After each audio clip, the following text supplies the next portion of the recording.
മാറണം. നടക്കണേ മോളെ.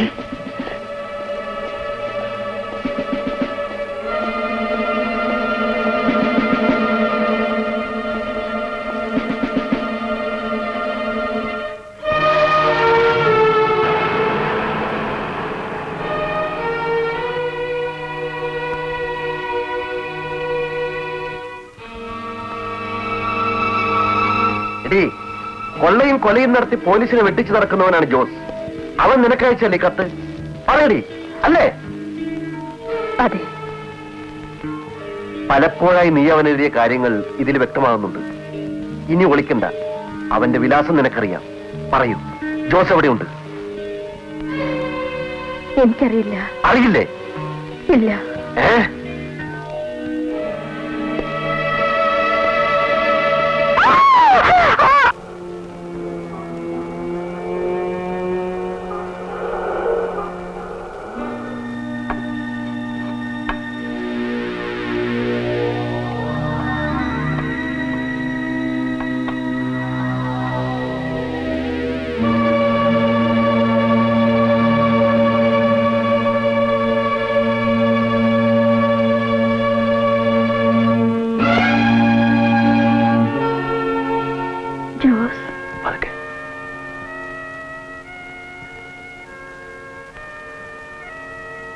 പോലീസ് നിന്നെ ചോദ്യം ചെയ്തെന്ന് ഞാൻ അറിഞ്ഞു.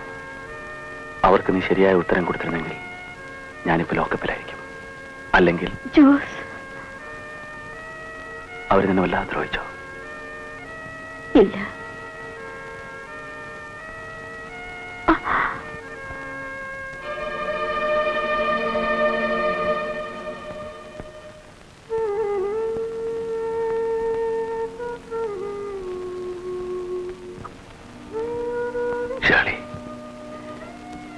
എനിക്ക് വേണ്ടി നീ എന്തെല്ലാം സഹിച്ചു. ജോസിന് വേണ്ടി മരിക്കേണ്ടി വന്നാലും ഞാൻ സന്തോഷിക്കുള്ളൂ.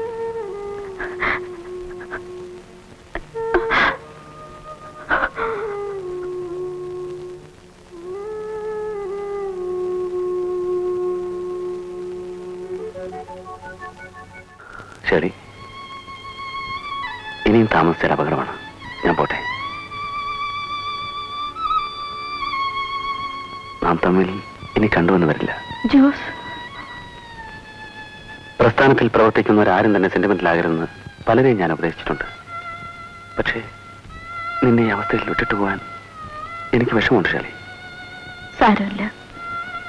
എന്നെ ഈ നിലയിൽ ദ്രോഹിച്ചവർക്ക് ജോസിനെ കൈ കിട്ടിയാൽ ഇല്ല, ജീവനോടെ അവരെന്നെ പിടിക്കില്ല.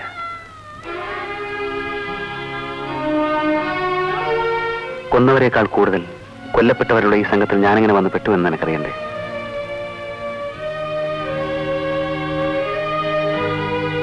ഒരു ബംഗാളി നാടക സംഘവുമായി സഹകരിച്ചതിനാണ് അവരെന്നെ ആദ്യം അറസ്റ്റ് ചെയ്തത്. ഞങ്ങളിൽ ഒരുവനെ എന്റെ കൺമുന്നിൽ വെച്ച് ചോര ഛർദ്ദിച്ചാണ് അവൻ മരിച്ചത്.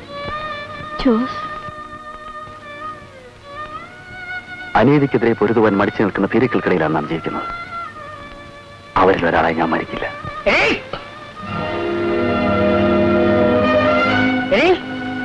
ഇത്ര അനുഭവിച്ചിട്ട് നിനക്ക് മതിയായില്ലേ? ഇല്ലെങ്കിൽ ജോസ് എങ്ങോട്ട് പോയെന്ന് എനിക്ക് പറഞ്ഞതാ. പോലീസിൽ വിവരം അറിയിച്ചാൽ ആ പണം നമുക്ക് വാങ്ങിക്കാം. 1.5 ലക്ഷം രൂപയാ. അപ്പാ, മലയാളിയോട് ഒരു കാര്യം പറയാണ്ടായി. എന്താ? നമ്മളെ കമ്പനിയിൽ 2 ദിവസമായി ഇലക്ട്രിക്കാർ വന്ന് പറയുന്നു കറണ്ടിന്റെ പണറി. ഇന്ന് പോലും വന്ന് ഫീസ് ഊരിക്കൊണ്ട്. അത്രേ ഉള്ളൂ. ഇവിടെ മുതലാളി എന്നെ ഫീസ് ഊരി കിടക്കുക. മൂപ്പന് ഇവിടുത്തെ കാര്യങ്ങളൊക്കെ അറിയാലോ. എന്തൊക്കെയോ ചില തിരിമറികൾ നടക്കുന്നുണ്ട്. എന്ത് നടക്കാൻ? മനുഷ്യനെ തെറ്റിക്കാന്നല്ലാതെ. അല്ല, ബാബു ഇവിടെ ഇല്ലേ? പല പ്രാവശ്യം വന്നിട്ടും മോനെ ഒന്ന് താങ്ങാൻ എന്നെ സമ്മതിച്ചില്ല. നിങ്ങളിവിടെ വന്നിട്ടല്ലേ? ഞാൻ ഇവിടെയുള്ള ആളാ. എനിക്ക് എന്നെ ഒരു നോക്ക് കാണാൻ കഴിഞ്ഞിട്ടില്ല. ബാബുവിന്റെ പണം ബാങ്കിൽ നിന്ന് എടുക്കാൻ സമയമായില്ലേ? അതിന് വക്കീലും ഖാൻ സാഹിബും സമ്മതിക്കണം. എന്തിനാ? അവർക്ക് ബാബുമായിട്ട് എന്താ ബന്ധം? നമുക്കെന്താ ബന്ധം? ഉണ്ടാക്കണം. പ്രായം തികഞ്ഞൊരു മകൾ നമുക്കിവിടെ ഇല്ലേ? അവളെ ബാബുവിനെ കൊണ്ട് കല്യാണം കഴിപ്പിച്ച അവൻ നമ്മുടെ സന്നിധ്യമായി. ആ പണം നമുക്കും. രാജം, പണത്തിനു വേണ്ടി തെരുവിൽ കിടന്ന ആ ചെക്കന് മോളെ പിടിച്ചു കൊടുത്താൽ നാട്ടുകാരെന്ത് പറയും? നാണക്കേട്. നാട്ടുകാര് നിങ്ങൾ ഞാൻ പറഞ്ഞ അങ്ങ് കേട്ടാ മതി. ബാബുവിന് എന്താ ഒരു കുറവ്? ചെറുപ്രായം, നല്ല ഉറച്ച ശരീരം, കാണാനും കൊള്ളാം. അവൻ നമ്മുടെ മോക്ക് നന്നായി ചേരും. എന്റെ കുടുംബത്തിന് അവൻ ചേരില്ല. ഭാഗ്യദോഷം കൊണ്ട് എന്റെ സ്വത്തുക്കളെ കടപ്പെട്ടിട്ടുള്ളൂ. എന്റെ മാനവും തറവാടിത്തവും ഞാൻ ആർക്കും പണയപ്പെടുത്തിയിട്ടില്ല. നീ എന്താ വിചാരിച്ചത്? രവി എവിടെ? അവൾ അവന്റെ മുറിയിലോ മറ്റോ സംസാരിച്ചിരിക്കുന്നുണ്ടാവും. നിങ്ങൾ അങ്ങോട്ട് പോകണ്ട.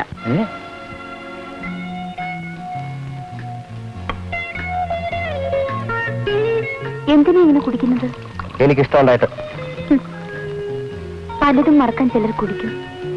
ബോധം തെളിയുമ്പോ പഴയ ഓർമ്മകൾ പിന്നെയും ബാക്കിയോ. അപ്പൊ വീണ്ടും കുടിക്കണം അല്ലേ?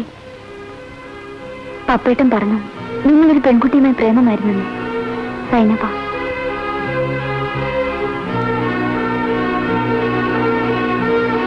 അവളിപ്പോ വേശ്യാണല്ലേ? എന്റെ സൈനബ നീ എന്താ വിളിച്ചത്? കരുത്തുള്ള ഒരാണ് വിചാരിച്ചാൽ ഏത് പെണ്ണിനെ പ്രേരിപ്പിക്കാം. നിനക്ക് എന്റെ പിടിയിൽ നിന്ന് രക്ഷപ്പെടാൻ കഴിയോ? നോക്ക്, കരയെ വിളിക്ക്. ബാബു അതിനുവേണ്ടി കഷ്ടപ്പെടണ്ട. ഞാൻ മുമ്പേ കഴിച്ചവളാണ്.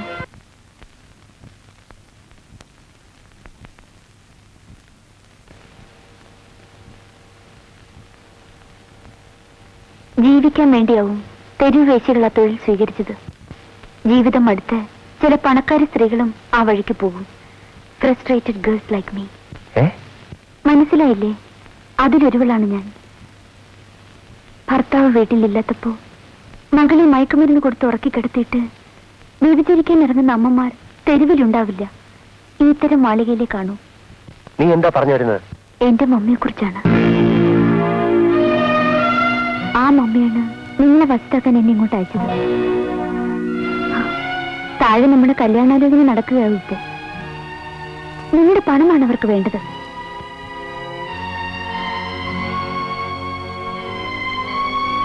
എന്താ ബാബു എന്നെ കല്യാണം കഴിക്കുന്നു?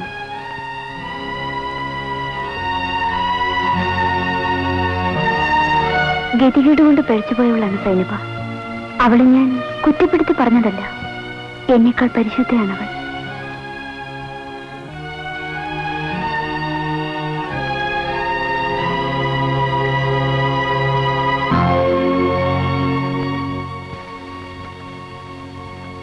ബാബു,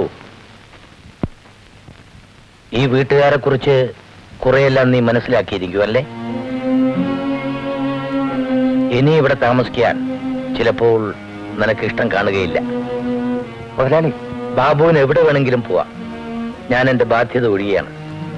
ബാങ്കിലെ പണത്തിന്റെ പാസ്ബുക്ക് ഇവിടെയുണ്ട്, ഞാൻ എടുത്തു തരാം. എനിക്കെന്റെ പണം മതി. അതുകൊണ്ട് നീ എന്ത് ചെയ്യാൻ പോകുന്നു?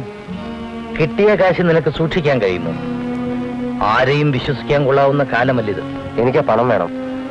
എഴുത്തും വായന അറിയാത്തവനെ ഞാൻ. മുതലാളി എടുത്തു തരണം. ശരി, പക്ഷെ പെട്ടെന്ന് ചോദിച്ചാൽ ഇത്രയും തുക ബാങ്കുകാർക്ക് തരാൻ പറ്റിയെന്ന് വരില്ല. ഞാൻ വിളിച്ചു പറയാം. ചേച്ചി, 4-5 വർഷം ബാംഗ്ലൂരിൽ പഠിച്ചിരുന്ന കാലത്ത് ഇവൾക്ക് ഒരു കംപ്ലൈന്റും പറയാനുണ്ടായിരുന്നില്ലല്ലോ.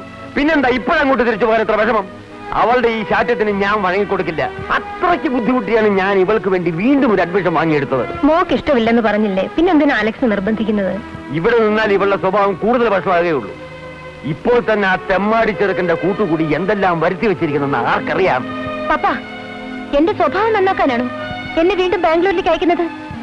അച്ചടക്കത്തിന് പേര് കേട്ട് ആ ബോർഡിംഗ് ഹൗസിലെ കന്യാസ്ത്രീകളെ വെട്ടിച്ച് കസിനെന്നും ബ്രദറെന്നും പറഞ്ഞു വരുന്ന ധാരാളം ചെറുപ്പക്കാരെ ഞാൻ അവിടെ കണ്ടിട്ടുണ്ട്. അവരോടൊപ്പം മന്തിയുറങ്ങിയ എന്റെ കൂട്ടുകാരിൽ പലരുടെയും അഡ്വഞ്ചറും ത്രില്ലും കേട്ടാണ് ഞാൻ അവിടെ കഴിഞ്ഞത്. I don't care about your virginity. എങ്കിൽ ചാർലിയോടൊപ്പം പുറത്തുപോയി എന്നെ പപ്പ എന്തിനാ സംശയിക്കുന്നത്? എടി, അവന്റെ നോട്ടം നിന്നെയല്ല, നിന്റെ സ്വത്തുക്കളെയാണ് നോട്ടം. എല്ലാ പുരുഷന്മാരും പെണ്ണ് കെട്ടുന്നത് പപ്പയെ പോലെ സ്വത്ത് മോഹിച്ചാണ്.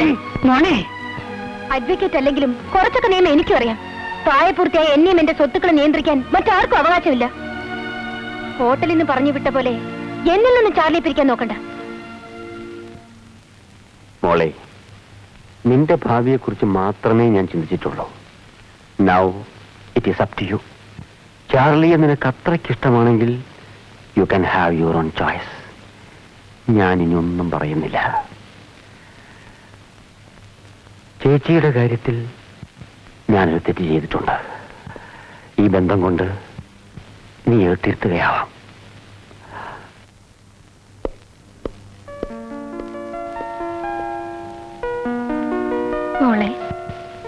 കർത്താവ് നിങ്ങളെ അനുഗ്രഹിക്കട്ടെ. എന്താ നിങ്ങൾ ചെയ്യാൻ പോകുന്നത്? ആ പണമെടുത്ത് അവന് കൊടുക്കാൻ പോവാണോ? അതെ. എന്നിട്ട് കടത്തിൽ മുങ്ങിക്കിടക്കുന്ന ഹേ മനുഷ്യ, നിങ്ങൾ എങ്ങനെ രക്ഷപ്പെടും? എന്നെ തെരുവിലിറക്കാനാണോ നിങ്ങളുടെ ഭാവം? നീ ചെയ്ത പാപത്തിന്റെ ശിക്ഷയാണത്. ദേ, എന്താ നിങ്ങൾ പറഞ്ഞത്?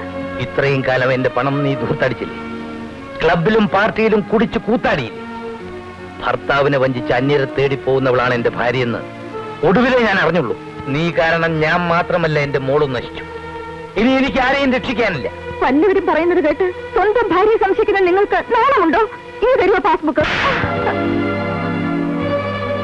എന്നെ നാണം കെടുത്തിയത് നീയാണ്. നിന്റെ ഞാൻ അയ്യോ, അയ്യോ.